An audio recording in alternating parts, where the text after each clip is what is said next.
And I think after we spend some more time with him, we will be able to re-enroll him back at preschool, and he will be fully aware of his surroundings, and he will be able to engage with the other children and participate in the activities. And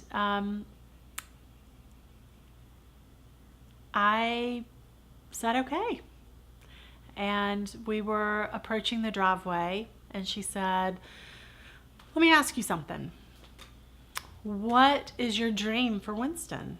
What do you want for him? Where do you see Winston in the future?" And I couldn't answer her. I told her that my dream for Winston was that he be the best boy that he could be. And I still feel that way. My dreams for him are that he be able to accomplish what he wants to accomplish, that he be the best young man, the best person that he can be. But Anne had other dreams for for Winston, and she was not shy in telling me that she had big plans for him, and those were to go back to preschool, to go to elementary school and middle school, and graduate from high school, and to go to college one day. That was her plan for Winston. And I've never forgotten that. And I guess I'm so grateful to her because she has stayed true to that plan. And she said that to me in a time when he couldn't really even speak.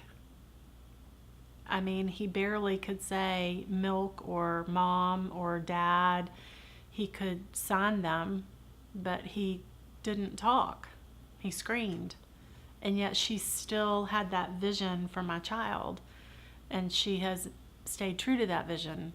And I've stayed true to mine. But I think it takes a village, not to sound trite, but it really does. He needs me to be his cheerleader and his supporter, and I am. But he also needs her to, keep him on track. That overall picture that she has, she keeps us all on track. She keeps us all in line. So let's go back for a minute. How old was he at the time? He had just turned. Let's back up. Winston was 2. Go back it one more time. I don't want to talk over you. Go ahead. Winston was 2, and he was 2 years old and 4 months when I had that conversation with her. I want to start over again. We're going to do that story again. Mm-hmm. Let's tighten it up just a little bit. Mm-hmm. Kind of the shorter, Mm-hmm. 30-second version of it. Mm-hmm. When I will say this, when I first started working with Anne and I was looking for therapists, everybody wants to weigh in on your situation. Your friends want to weigh in. People you don't even know want to weigh in at the grocery store. I mean, everybody has an opinion, right? And I had one friend who was actually the woman who gave me Anne's information. And she said to me, not long after we had started the program, she said, "I want you to remember one thing. Winston needs a mother. He needs a mom. And his needs are just like Ellie's needs and Stephen's needs. He needs a mom. And he is going to be working so hard all day.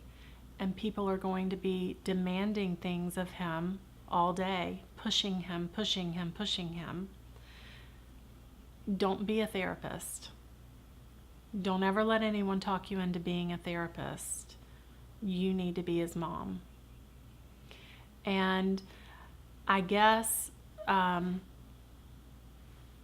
has stuck with me, kind of in tandem with that conversation that I had with Anne one day when we were taking a stroll at the end of the summer around the block talking about Winston's progress. And she asked me what my dreams were for him. And I said, I want him to be the best boy that he can be. And she said, that's it? And I said, yeah. I don't ever want him to come inside and look at me and feel as if he's disappointed me because I'm his mom. And she didn't miss a beat. She said, well, I have big plans for Winston. Let me tell you what they are. And she did. She said, I want him to go back to preschool. I want him to go to elementary school and high school and graduate. And I think Winston Ridley can go to college one day. And, you know, he was almost 2.5 at the time and had no language, no self-help skills. So it was hard for me to share her vision. I embraced it because, okay, I'm in. I mean, I saw what had happened over the summer. My child was now signing and asking for his basic necessities.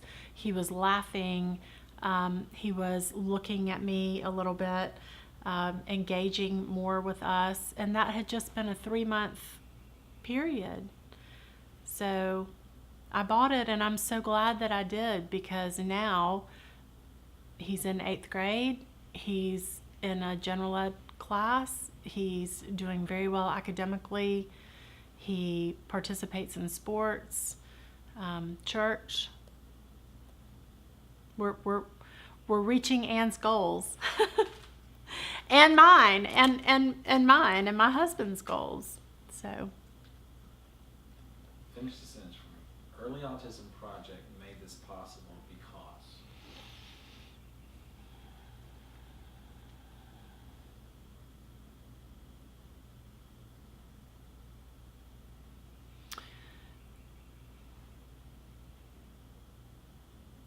Early Autism Project made this possible because they care.